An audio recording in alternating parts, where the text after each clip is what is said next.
This presentation is to accompany the book Consumer Behavior, a Primer by Gail Tom. Influenced by Freudian theory, motivation research, or projective research, is a qualitative approach to research. Motivation research is based upon the belief that much of what motivates behavior is hidden beneath the surface of consciousness. If you ask people why they buy what they buy, they will give you the logical, rational, edited, politically correct response. This is what they are conscious of. But what consumers are conscious of is just the tip of the iceberg.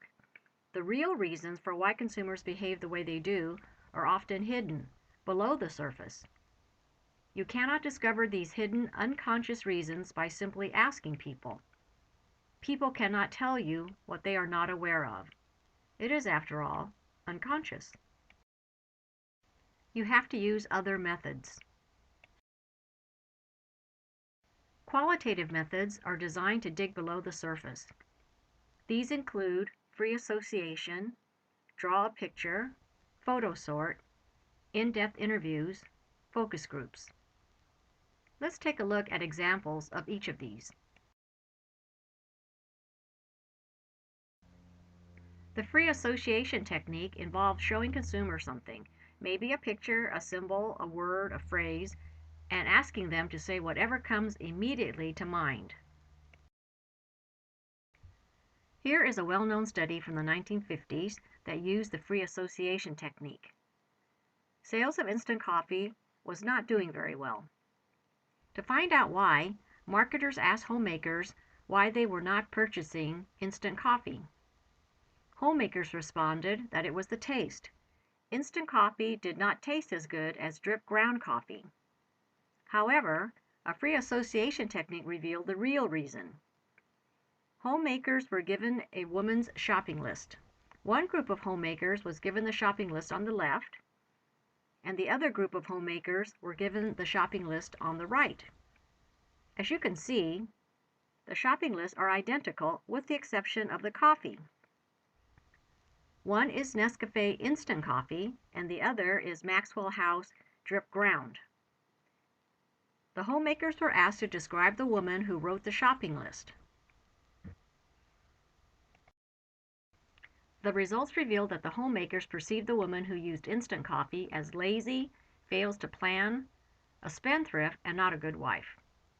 To get an understanding of the importance that coffee plays in this perception, let's take a peek at this commercial from this era. Harvey, want anything special for your birthday? Just a decent cup of coffee. You're kidding. I'm serious. Honey, your coffee's undrinkable.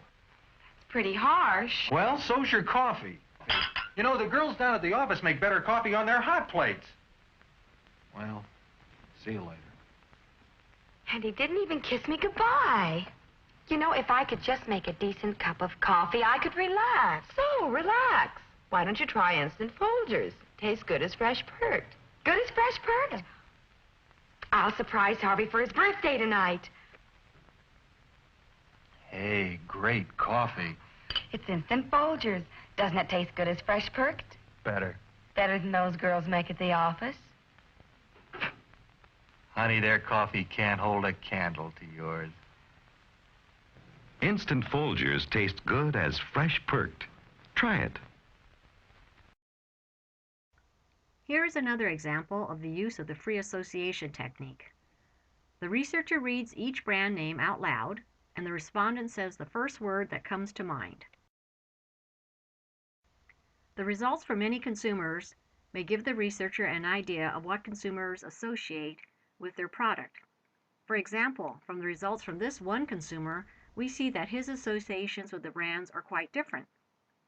He relates 7-Up with vodka, Coke with barbecue, Starbucks coffee with relaxation, Red Bull with studying.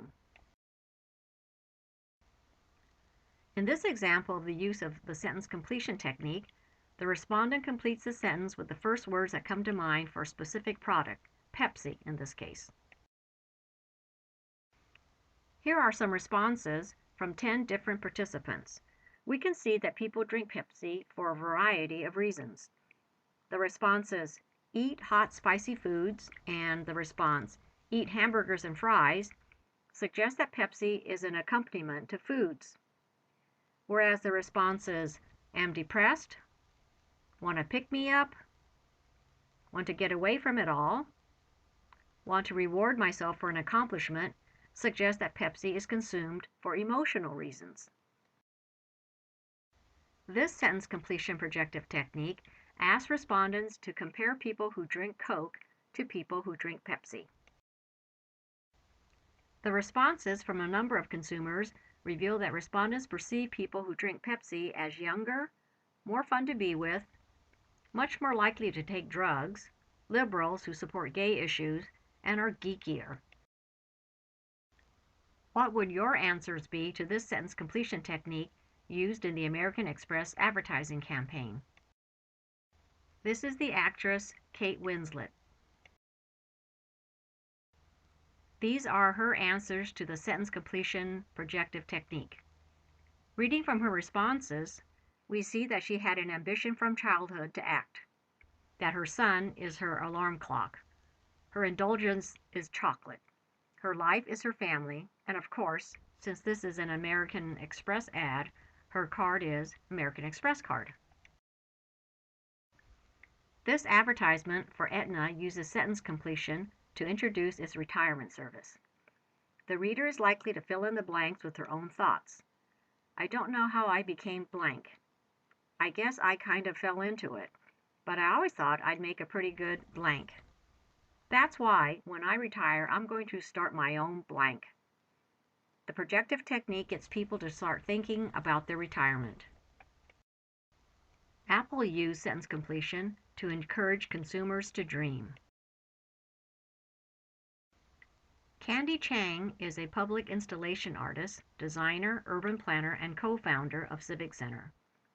She likes to make cities more comfortable for people. In this project, she is using sentence completion. Passers-by are encouraged to complete the sentence, "Before I die, I want to blank." Chalk is provided for people to use to complete the sentence. This mother and her child are each taking part in the invitation.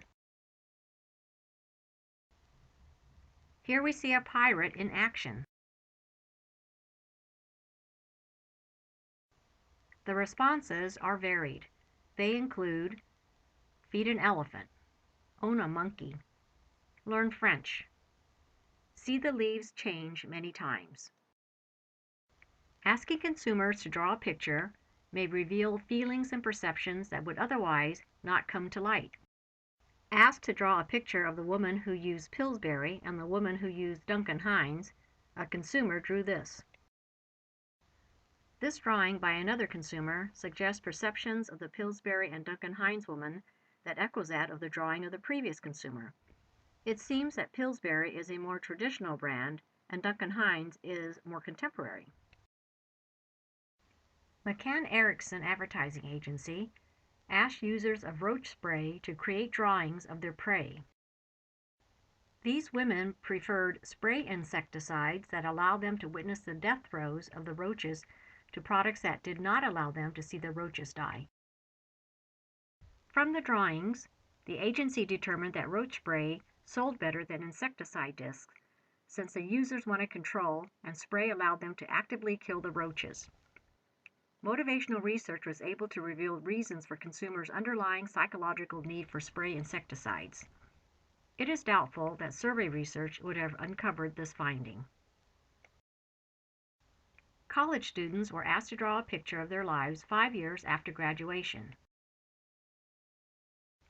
Most of the drawings were like this one: married and living in a single-family dwelling with 2 children, 2 cars, and some kind of animal. Apparently, this person wants a big family of 10 children and plans to shuttle them around in a school bus. Everyone's very happy, as you can tell by the big smiles. It seems like this person is female. 5 years from now, she is married. Notice the 10-carat ring. With 3 children, 2 sons and a daughter, and shops all day while her husband is at work. Smiles all around, including the sun. Here we have a very successful, fulfilled, and happy life 5 years after graduation. Is that the Golden Gate Bridge I see in the background? Then maybe this is in San Francisco. Is this fantasy? Is someone dreaming? It took 10 years, but it was worth it. Maybe it took 10 years because there was lots of time for lots of fun. This drawing is different from many of the other ones. The graduate is sad. Is he sad because the degree is worthless?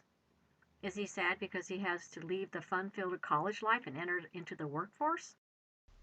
In 5 years, does this graduate see herself as a homeless person who carries all her worldly possessions in a shopping cart?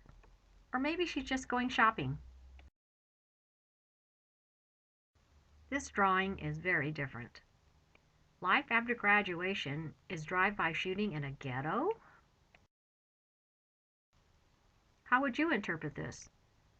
Maybe 5 years after graduation, he's on top of the world with briefcase in hand. Is that the bird of paradise flying by? Or maybe a bird that's going to poop on his head? His expression is one of uncertainty. I don't know what he's doing 5 years after graduation, but he seems happy. If we consider all these drawings, we might conclude that there is a general theme of a happy life and fulfillment of the American dream. But there were also some drawings that were decidedly different and challenging to interpret.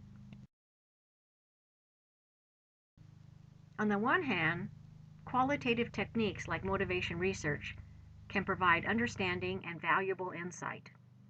But on the other hand, they are difficult to replicate and open to interpretation. For example, take a look at this. How would you interpret the little girl's drawing? She drew her mommy on a stage with a pole and men throwing money at her. Good grief! Is her mother a dancer at a strip club? When she grows up, she wants to be just like her mommy. Let's read the letter the little girl's mother wrote to the little girl's teacher. Here is the reply the teacher received the following day. Dear Mrs. Jones, I wish to clarify that I am not now, nor have I ever been, an exotic dancer. I work at Home Depot, and I told my daughter how hectic it was last week before the blizzard hit. I told her we sold out every single shovel we had, and then I found one more in the back room, and that several people were fighting over who would get it. Her picture doesn't show me dancing around a pole. It's supposed to depict me selling the last snow shovel we had at Home Depot. From now on, I will remember to check her homework more thoroughly before she turns it in. Sincerely, Mrs. Smith. The purpose of motivation research is to allow the unconscious to reveal itself without the censorship to consciously do and say the acceptable. But sometimes, an unconscious thought slips through the normal channels of editing and censorship. This is described as a Freudian slip. Is this what happened to this red-faced newscaster? Sask Energy is announcing a proposal to jack up the cost of heating your home by 27 to 30%. To her credit, she made a poised and gracious save. As the cover of this Time magazine shows, Freud and motivation research are not held in high regard by all. Perhaps this negativity is balanced somewhat by the popular and positive receipt of the writings of Malcolm Gladwell's book, Blink. The unconscious does have an influence on snap decisions.